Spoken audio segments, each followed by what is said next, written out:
maybe struggling right now or suffering or even, God forbid, having symptoms. There's a lot going on out there. Know that it's a deep sense of that connection that we're talking about, that Bill and I are saying. And when you say faith, when you say hope, it's in that knowing. And for me, it's like, I can simplify this into a statement that I've grown to believe and become, and that it's going to be okay. It's kind of a simple way of saying everything is in divine order, but it's either, no, I correct myself, Bill. I correct myself. It's not going to be okay. It is. It okay. is. It Absolutely. is in this very moment. Absolutely. Yeah, which is all we got. Yeah, whether I like it or not. Whether I like it or not. And sometime in spite of ourselves. I have to trust. Yeah, I have to trust that it is as it is supposed to be, and it's all okay. Absolutely. Yeah. Well, a couple of things that I've seen that work really, really well that you can help bring into your awareness. And not everybody wants to hear these particular words, personal responsibility. It sounds like another task to achieve or succeed at, but I don't really mean it from another obligation or commitment. I mean it from how to be able to personally have the ability to respond. And how you choose to respond to life, I believe, comes from that connection to spirit. Whereas from the ego, as we've been talking about, it's more of a reaction or a survival instinct.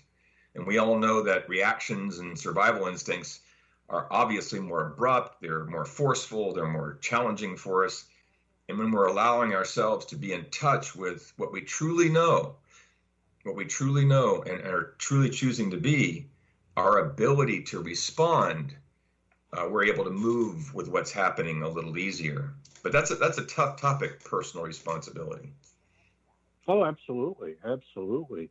But I do think that if the pot of gold, so to speak, in this human existence as spiritual beings, if the pot of gold is learning how to live a life that is one where we find ourselves at peace and serene or serenity, we have to know, we have to trust, and we have to take responsibility. Not only responsibility for ourselves, but responsibility for perhaps setting the example for others. Yes, absolutely. Yes. Well, go ahead. Well, and so when we're looking at personal responsibility, something that would be, I think, important in this moment to bring up is that it's a choice. We're talking about these different experiences of ourselves, and yet who are they? They are ourselves. So are we going to come from that place where we're, holding on so tight to what we think has to be from our ego, or are we going to allow ourselves to move or breathe more easily by letting the flow of our intuition or inspiration or our connection or communion with whatever we trust for that guidance and that direction or that support? That's where that choice, and each of us have that opportunity and have had that opportunity always. Everything created has happened from each choice that's been made. And so here we are with a simple idea, but that one's sometimes hard to make the right choice. Right. Yeah, and I think if you're taking that responsibility that we just talked about, if you're taking the responsibility seriously, and you're doing the type of introspection and the type of communion with spirit that we're talking about, hopefully sooner or later we find out that carrying the baggage of resentment, frustration, anger at what is only hurting ourselves and perhaps having secondary effects on others. But the easier, the better way is just to let go and give it up to the universe and let things happen the way they are supposed to be. Yeah. Well, I hear you there, Bill. You bring up an idea that came to my mind as you were saying that. I always talk about life being like we're wearing a backpack. And as we make our way, if we're not able to deal with something or resolve something, we put another stone in our backpack. And so we get to decide how much we're carrying. You're talking about fear or insecurities or doubts or whatever it might be. We can always take our backpack off, lay it out on the table, and decide what we're going to put back in. Nobody's saying we can empty it and everything's fine, but we can go, oh, I don't need that anymore. And I can choose, be responsible personally to say, I no longer wish to think or feel that way. And so, do the work that's necessary to do that. So. Exactly. I couldn't agree with you more. Another idea that comes up. Oh, sorry, go ahead. It's just called lightening the load. Yeah.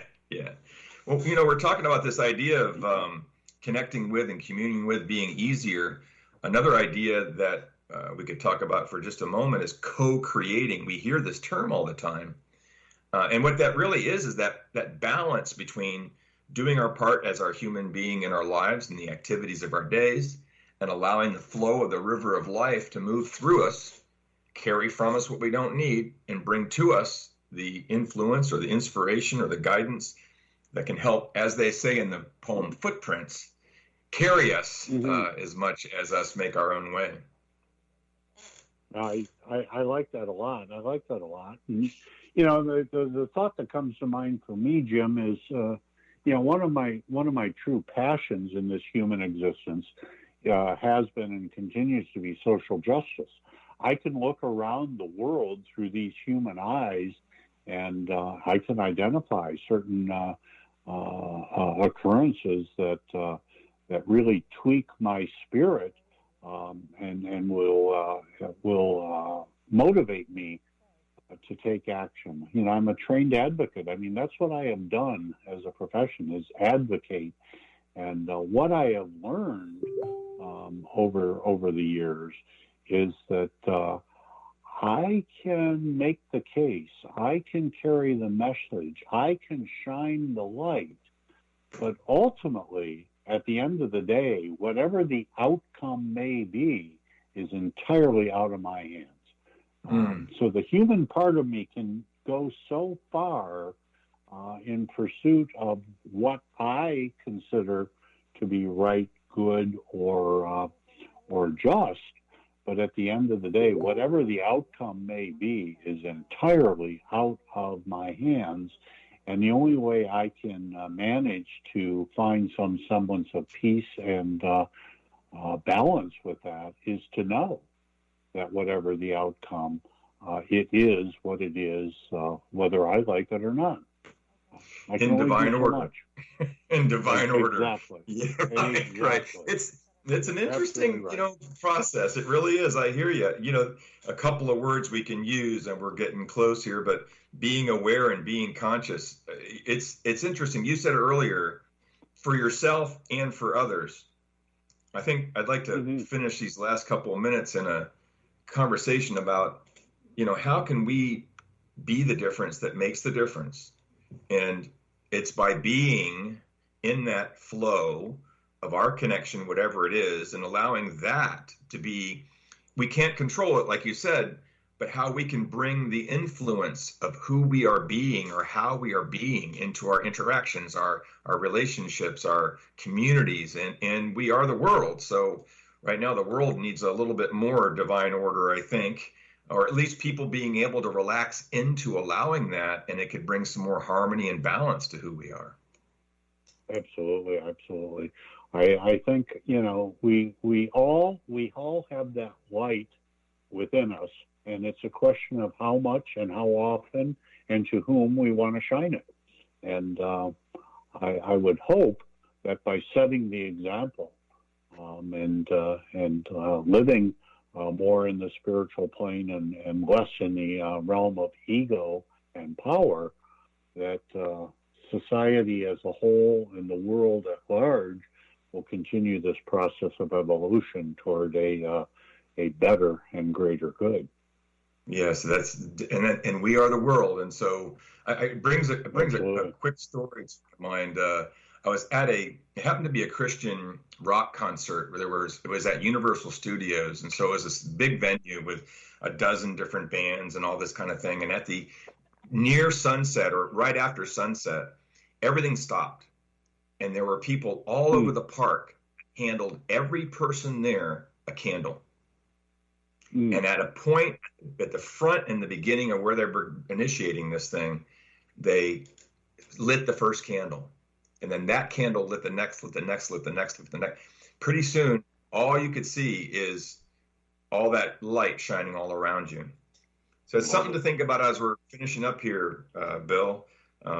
Shine our light, let it be the divine, trust and follow the divine order that life is, and know that it will be for the highest good. I really appreciate you being here today. We are here, Bill and I. You can contact me, revjimtoole@gmail.com, if there's anything I can do to support you. And we are with you. Right, Bill? Absolutely, Jim. It's been a pleasure. All right. Have a good one. Thank you so much, Bill.